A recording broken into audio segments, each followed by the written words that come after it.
Le sénateur socialiste Alexandre Ouizil est à vos côtés et on regarde ensemble cette image et on regarde les chiffres de ce sondage. Vous l'avez vu, Jordan Bardella en 1, en 2, Bruno Retailleau qu'on voit ici. Est-ce que vous faites vous aussi ce constat que les Français, ils basculent de ce côté-là du spectre politique et pas vraiment de votre côté à vous ? Alors je fais le constat que le Figaro fait les sondages qu'il arrange.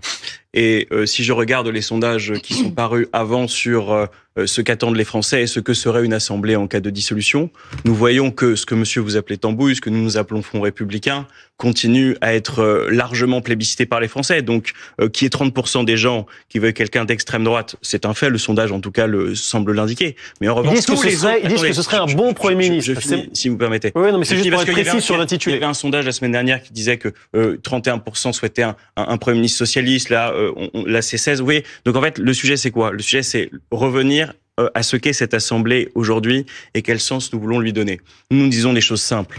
Il faut aujourd'hui, les Français le souhaitent, un changement de politique. Il faut que ceux qui arrivent aux responsabilités, ils puissent être en situation... Oui, mais dans quel sens ? À droite ou à gauche ? C'est ça la question. Eh ben, écoutez, la logique quand même politique, c'est que ce soit, si on est fidèle au Front républicain, la promesse que nous avons faite, Madame Carrois, lorsque nous avons fait ce Front républicain, c'est de dire que nous ne cédions rien à l'extrême droite. Et donc, si nous sommes fidèles à cela, eh bien, il faut qu'il y ait un gouvernement de gauche qui discute aujourd'hui avec un accord, les conditions d'une non-censure en s'engageant à ne pas utiliser le 49.3. C'est ce que nous proposons. Donc nous revenons à la source du vote et au sens des Français. Et c'est pas un sondage du Figaro qui va changer ça. Éléonore Carrois, est-ce qu'il n'y a pas un décalage entre ce qui est un peu dans l'air du temps depuis 2 jours, c'est-à-dire effectivement confier les clés de Matignon à un Premier ministre de gauche, centre-gauche, voire socialiste, alors que les Français, semble-t-il, penchent plutôt vers des profils de droite, voire du RN ?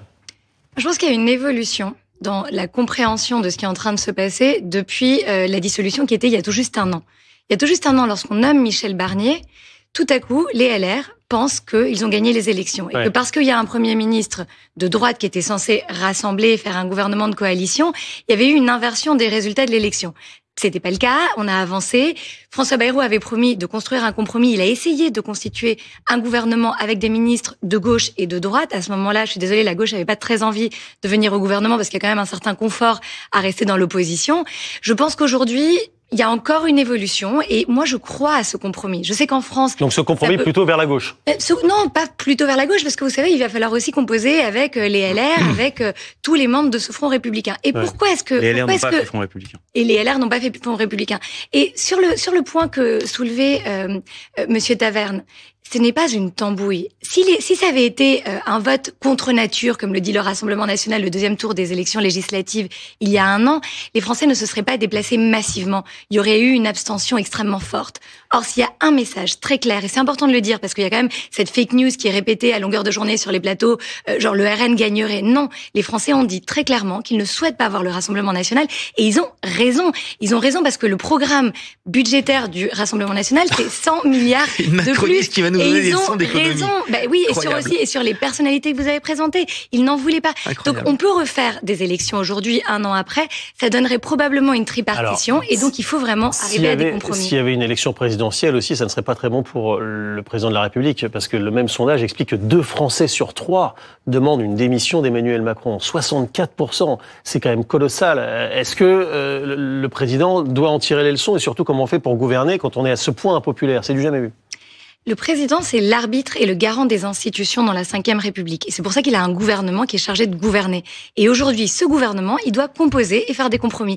Ça semble hyper compliqué, mais c'est relativement simple. Ah bon ? Ce qui est compliqué, c'est de se mettre d'accord sur quelle est la nature de ce compromis.